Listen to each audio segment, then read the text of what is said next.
സത്യം ചെയ്തുകൊണ്ട് മുത്തനബി സല്ലല്ലാഹു അലൈഹി വസല്ലം തങ്ങൾ വിവരിക്കുന്നു, നിങ്ങളുടെ ശത്രുക്കളുടെ ഹൃദയങ്ങളിൽ നിന്നും നിങ്ങളെക്കുറിച്ചുള്ള ആദരവും ബഹുമാനവും മതിപ്പും, ആദരവോടെ ബഹുമാനത്തോടുകൂടി നിങ്ങളെ കാണുന്ന സംഭീതി, ആ അർത്ഥത്തിൽ വരുന്ന ഭീതി, ആ ഭീതി അല്ലാഹു സുബ്ഹാനഹു വ തആല നിങ്ങളുടെ ശത്രുക്കളുടെ ഹൃദയത്തിൽ നിന്നും നിങ്ങളെ കുറിച്ച് ഊരിക്കളയും. നിങ്ങൾ എന്ന് പറഞ്ഞാൽ അവർക്കൊരു പേടിയുമില്ല.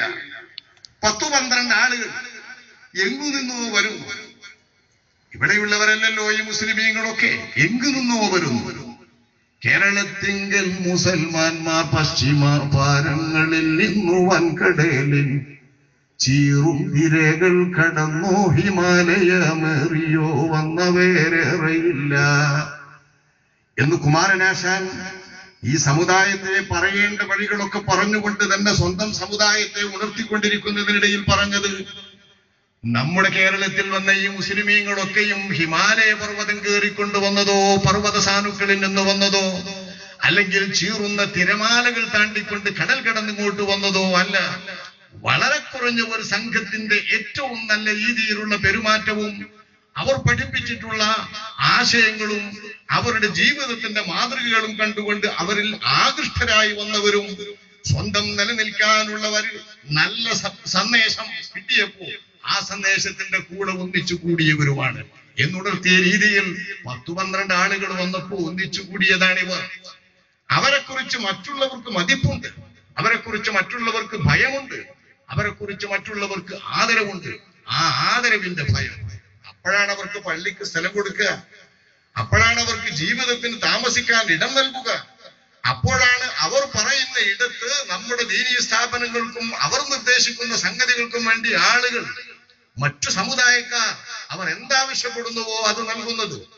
അദ്ഭുതമല്ലേ നമ്മുടെ മഹത്തുക്കളായ ആദ്യ മിഷണറി സംഘം, ഇവിടെ മറവിട്ട് കിടക്കുന്ന മഹാനടക്കമുള്ള സംഘം ഈ കേരളത്തിലൂടെ ദീൻ പ്രചരിപ്പിച്ചതും നമുക്ക് ഇന്ന് ഇത്തരത്തിൽ എല്ലാ സ്ഥലങ്ങളിലും ഒത്തുകൂടാൻ പറ്റുന്ന വിധത്തിലുള്ള ഒരു വലിയ സംഘം, നല്ലൊരു ശതമാനം തന്നെ സാമുദായികാടിസ്ഥാനത്തിൽ നോക്കിയാൽ ഒരുപക്ഷെ നമ്മൾ 1-ാം സ്ഥാനത്തായിരിക്കും.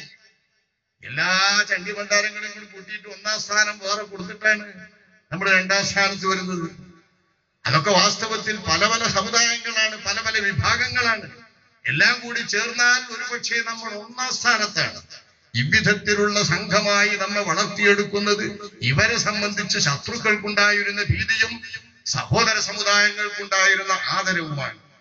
ഈ ആദരവ് നിങ്ങളെ സംബന്ധിച്ച് ആ കാലം വരുമ്പോൾ, നിങ്ങളെ തിന്നി തീർക്കാൻ വേണ്ടി പരസ്പരം കോപ്പുകൂട്ടിക്കൊണ്ടിരിക്കുന്ന ആ സമയം വരുമ്പോൾ, നിങ്ങളെ സംബന്ധിച്ചുള്ള ഈ ആദരവും ബഹുമാനവും അവരുടെ ഹൃദയത്തിൽ നിന്ന് അള്ളാഹു വലിച്ചൂരും. അഷ്റഫുൽ ഖൽഖ് തങ്ങളുടെ പ്രയോഗമാണ്, അള്ളാഹു അവരുടെ ഹൃദയത്തിൽ നിന്ന് വലിച്ചൂരും എന്ന് വെച്ചാൽ എന്താ അതിനർത്ഥം? പുതുതായി വരുന്ന തലമുറക്ക് ഇത്തരത്തിൽ ഒരു ആദരവ് നൽകാതെ അവരെ പടക്കുക എന്ന് മാത്രമല്ല, നിലവിലുള്ള തലമുറക്കും ജീവിച്ചിരിക്കുന്നവർക്കും നമ്മോട് മമതയോടെ, ഐക്യത്തോടെ, സന്തോഷത്തോടെ, രക്തിപ്പോടുകൂടെ, സ്നേഹത്തോടുകൂടെ വർത്തിച്ചിരിക്കുന്നവർക്ക് തന്നെ അവരുടെ ഹൃദയത്തിൽ നിന്ന് അല്ലാഹു സുബ്ഹാനഹു വ തആല ഊരിയെടുത്ത് കളയുകയാണ്.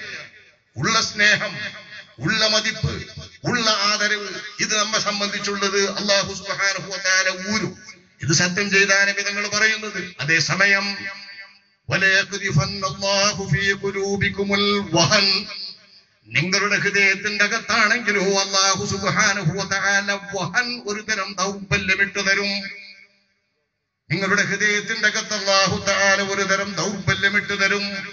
അഷ്റഫുൽ ഖൽഖ് സ്വല്ലല്ലാഹു അലൈഹി വസല്ലം തങ്ങളുടെ ഈ സമുദായത്തിന്റെ മക്കളുടെ ഹൃദയത്തിൽ വരുന്ന ഈ ദൗർബല്യത്തെ കുറിച്ച് കൂടി പറഞ്ഞപ്പോൾ, മറ്റുള്ളവരുടെ ഹൃദയത്തിൽ നിന്ന് നമ്മെക്കുറിച്ചുള്ള മതിപ്പ് നീക്കിയിട്ട് നമ്മുടെ ഹൃദയത്തിന്റെ അകത്തൊരു ദൗർബല്യം ഇട്ട് തരുമെന്ന് ആണയിട്ട് സത്യം ചെയ്ത് മുത്തനബി സല്ലല്ലാഹു അലൈഹി വസല്ലം തങ്ങൾ വിവരിച്ചപ്പോ സ്വഹാബത്ത് ചോദിച്ചു, വമൽ വഹ്നു യാ റസൂലല്ലാഹ്, വമൽ വഹ്നു യാ റസൂലല്ലാഹ്, അല്ലാഹുവിന്റെ റസൂലേ, എന്താണ് ഞങ്ങളുടെ ഹൃദയത്തിൽ ഇട്ട് തരുന്ന വഹൻ?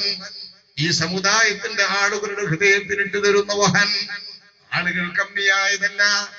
ഇതിന്റെ തുടക്കത്തിൽ തന്നെ അല്ലാഹുവിന്റെ റസൂൽ ഇത് പറയുമ്പോ സ്വഹാബാക്കൾ ചോദിച്ചിട്ടുണ്ട്, വമിൻ ഖില്ലത്തിൻ നഹ്നു യാ റസൂലല്ലാഹ്, ഞങ്ങളുടെ കുറവ് കൊണ്ടാണോ, അംഗസംഖ്യയുടെ ബലക്കമ്മി കൊണ്ടാണോ, ഞങ്ങൾ വളരെ കുറഞ്ഞവരും എതിരാളികൾ വളരെ കൂടിയവരുമായതുകൊണ്ടാണോ ഈ അവസ്ഥ വരിക എന്ന് അല്ലാഹുവിന്റെ റസൂലിന്റെ സ്വഹാബത്ത് ചോദിച്ചപ്പോ നബി തങ്ങൾ പറഞ്ഞതില്ല, ബൽ അൻതും കസീർ, ഒരിക്കലും നിങ്ങളുടെ അംഗസംഖ്യയുടെ കുറവ് കൊണ്ടല്ല, നിങ്ങൾ ആളുകൾ കുറവായതുകൊണ്ടല്ല, നിങ്ങൾ അന്ന് വളരെ അധികമുള്ളവർ തന്നെയാണ്, പെരുപ്പമുള്ള സമുദായമായ ആളുകൾ എണ്ണുന്നവർ തന്നെയാണ്, വർദ്ധിച്ച സമുദായമായ ആളുകൾ വിലയിരുത്തുന്നവർ തന്നെയാണ്.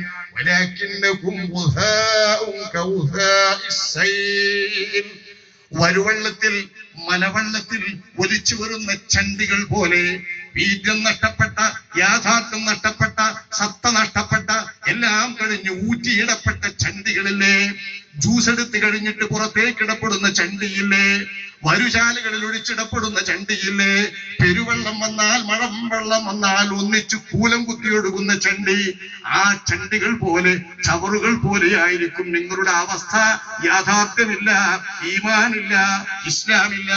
ആ ഇസ്ലാമും ഈമാനുമായി ബന്ധപ്പെട്ട ഒരു സത്ഫലങ്ങളും നിങ്ങളുടെ ഹൃദയത്തിന്റെ അകത്തില്ല. അദ്ഭുതമായിരിക്കും നിങ്ങളെന്ന് നബി സല്ലല്ലാഹു അലൈഹി വസല്ലം തങ്ങൾ ചൂണ്ടിക്കാണിച്ചിട്ടുണ്ട്. അപ്പൊ ആരുടെ കുറവ് കൊണ്ടല്ല, അംഗസംഖ്യയുടെ വില കമ്മി കൊണ്ടല്ല, എല്ലാം ഉള്ളതോടെ തന്നെ നമ്മുടെ ഹൃദയത്തിൽ നൽകുന്ന വഹനം എന്താണെന്ന് അല്ലാഹുവിന്റെ ഹബീബിനോട് റസൂലുള്ളാഹി തങ്ങളുടെ ഈ വാക്യം കേട്ടപ്പോ സ്വഹാബാക്കൾ ചോദിക്കുമ്പോ നബി തങ്ങൾ വിവരിച്ചത് ഹുബ്ബുദ്ദുന്യാ വകറാഹിയത്തുൽ മൗത്ത്, നിങ്ങൾ ജീവിച്ചു കൊണ്ടിരിക്കുന്ന ദുന്യാവിനോടുള്ള പിരിശം, ദുന്യാവ് എന്താണോ അതുമായിട്ടുള്ള പിരിശം, ദുന്യാവിന്റെ വിഭവങ്ങളിലുള്ള ആർത്തി, ദുന്യാവിന്റെ സുഖങ്ങളിലുള്ള നിങ്ങളുടെ അലച്ച, ദുന്യാവിലെ സ്ഥാനമാനങ്ങൾക്ക് വേണ്ടിയുള്ള നിങ്ങളുടെ മത്സരം, ദുന്യാവിലെ പെരുമക്ക് വേണ്ടിയുള്ള നിങ്ങളുടെ നെട്ടോട്ടം, ദുന്യാവിന്റെ ചീഞ്ഞണിഞ്ഞ ചണ്ടികൾക്ക് വേണ്ടിയിട്ടുള്ള നിങ്ങളുടെ കടമത്സരം, ദുന്യാവുമായിട്ടുള്ള പ്രിയവും ദുന്യാവുമായിട്ടുള്ള പ്രതിപത്തിയും നിങ്ങളുടെ ഹൃദയത്തിന്റെ അകത്ത് വരികയും അതോടൊപ്പം അതിന്റെ സമമായി ഒപ്പം വരുന്ന ദൂഷ്യം തന്നെ, അതിന്റെ അനിവാര്യതയായി വന്നുകൊണ്ടിരിക്കുന്ന ഒരു ദൂഷ്യം തന്നെ വകറാഹിയത്തുൽ മൗത്ത്. ഇവിടത്തെ വിഭവം വേണം, ഇവിടത്തെ സുഖം വേണം, ഇവിടത്തെ വേണ്ടതെല്ലാം വേണം എന്ന് വരുമ്പോ മരിക്കാൻ പ്രയാസവും മരിക്കാൻ വിമിഷ്ടവുമായിരിക്കും. മരിക്കാൻ ഒരിക്കലും മനസ്സു തോന്നുകയില്ല. മരിക്കുക എന്ന് പറയുന്നത് ഒരിക്കലും സമ്മതിക്കുകയില്ല. മരിക്കുക എന്നത് ഹൃദയത്തിന് വല്ലാത്ത വെറുപ്പ്, ഇവിടെ കൂടാനോ വല്ലാത്ത ഇഷ്ടവും. ഇതാണ് നിങ്ങളുടെ ഹൃദയത്തിൽ ഇട്ട് തരുന്ന വഹൻ എന്ന് അഷ്റഫുൽ ഖൽഖ് സ്വല്ലല്ലാഹു അലൈഹി വസല്ലം തങ്ങൾ പറയുമ്പോ നബിയുടെ സ്വഹാബത്തുൽ കിറാം റളിയല്ലാഹു അൻഹുവിനെ ഉദ്ദേശിച്ചല്ലേ ഇത് പറയുന്നത് എന്ന് വളരെ കട്ടായം തീർച്ച. കാരണം അവരെ കുറിച്ച് ശത്രു സമുദായത്തിന് മഹാബത്തില്ലാതായിട്ടില്ല. അവരുടെ ഹൃദയത്തിന്റെ അകത്താണെങ്കിൽ വഹന് ഒട്ടും ഉണ്ടായിട്ടില്ല. അപ്പൊ നബി സല്ലല്ലാഹു അലൈഹി വസല്ലം തങ്ങളുടെ ആദ്യ അനുയായികളായ സ്വഹാബത്ത് മുതൽ അന്ത്യനാൾ വരെയുള്ള സമുദായത്തെ മൊത്തമായി കണ്ടുകൊണ്ട് ആ സമുദായത്തിന്റെ പിൻതലമുറയിൽ വരുന്ന ഒരവസ്ഥയാണ് അല്ലാഹുവിന്റെ റസൂലിൽ പറഞ്ഞത്. വാസ്തവത്തിൽ ഇത് വളരെ പ്രകടമായി പുലർന്ന ഒരു സമയമല്ലേ ഇപ്പോ?